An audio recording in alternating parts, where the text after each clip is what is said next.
Nokia তাদের x সিরিজের 6টা ফোন কিন্তু আজকে লঞ্চ করেছে গ্লোবাল মার্কেটে। তার মধ্যে অন্যতম একটা ফোন যেই ফোনের দিকে সকলে চেয়েছিল সেটি হচ্ছে নোকিয়া X20 এবং এটা কিন্তু 5G ভেরিয়েন্টে বাংলাদেশে চলে আসতেছে এবং 5G ভেরিয়েন্টে কিন্তু ইতিমধ্যে লঞ্চ হয়ে গিয়েছে। 6.67 ইঞ্চির আইপিএস প্যানেলের ডিসপ্লের সঙ্গে ফোনটিতে আসবে এবং ফুল এইচডি প্লাস রেজুলেশন রয়েছে।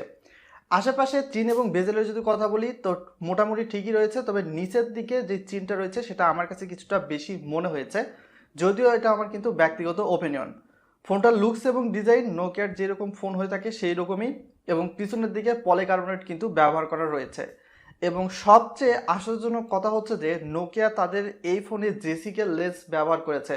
তো জেসিকেল লেন্স মানে কিন্তু এক্সট্রা কিছু ভালো পারফরমেন্স অফার করে থাকে।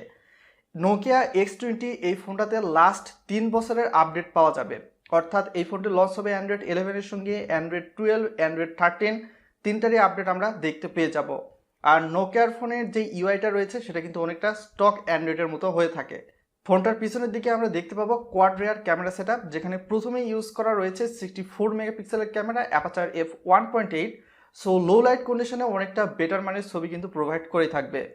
এছাড়াও এই ফোনটাতে দেওয়া রয়েছে 5 মেগাপিক্সেলের আলট্রা ওয়াইড অ্যাঙ্গেল লেন্স, 2 মেগাপিক্সেলের ম্যাক্রো এবং 2 মেগাপিক্সেলের ডেপথ সেন্সর ক্যামেরা। তো মোটামুটি ভালোই কিন্তু মনে হচ্ছে এবং ভালো কোয়ালিটির ছবি কিন্তু আমরা লক্ষ্য করতে পারবো।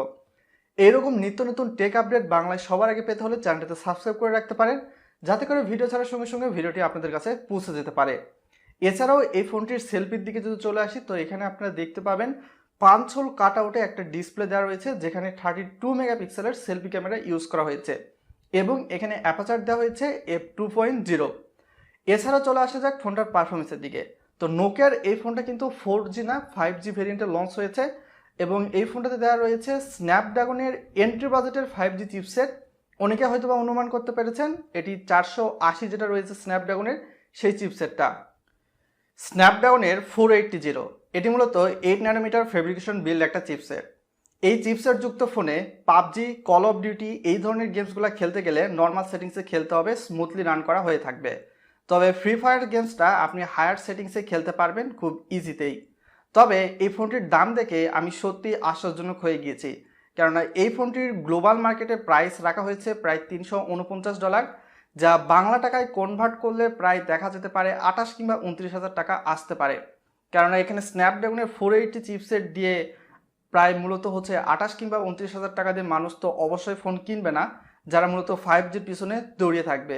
এই ফোনটিতে আমরা ব্যাটারি হিসাবে দেখতে পাবো 4470 মিলিঅ্যাম্পের একটি ব্যাটারি, যেখানে দেওয়া হয়েছে 18 ওয়াটের একটা ফাস্ট চার্জার, যা দিয়ে অনায়াসে ফোনটি কিন্তু 2 ঘন্টায় ফুল চার্জ হওয়া পসিবল। সেন্সরের দিকে চলে আসলে এই ফোনটাতে আমরা অ্যাক্সেলোমিটার, প্রক্সিমিটি, জাইরোস্কোপ, এনএফসি এই সকল সেন্সরই দেখতে পাবো। এমনকি সাইড মাউন্টেড ফিঙ্গারপ্রিন্টের সাপোর্টও কিন্তু এই ফোনটাতে রয়েছে। 3.5 millimetre audio jack, USB type সির সাপোর্টও কিন্তু রয়েছে। এই ফোনটা বেস ভেরিয়েন্ট লঞ্চ করা হয়েছে 6/128GB ভেরিয়েন্টে, এছাড়াও রয়েছে 8/128GB ভেরিয়েন্ট। এই ফোনটি নিয়ে আপনার ওপিনিয়ন কি অবশ্যই ভিডিওর কমেন্ট বক্সে আমাদের জানাতে ভুলবেন না।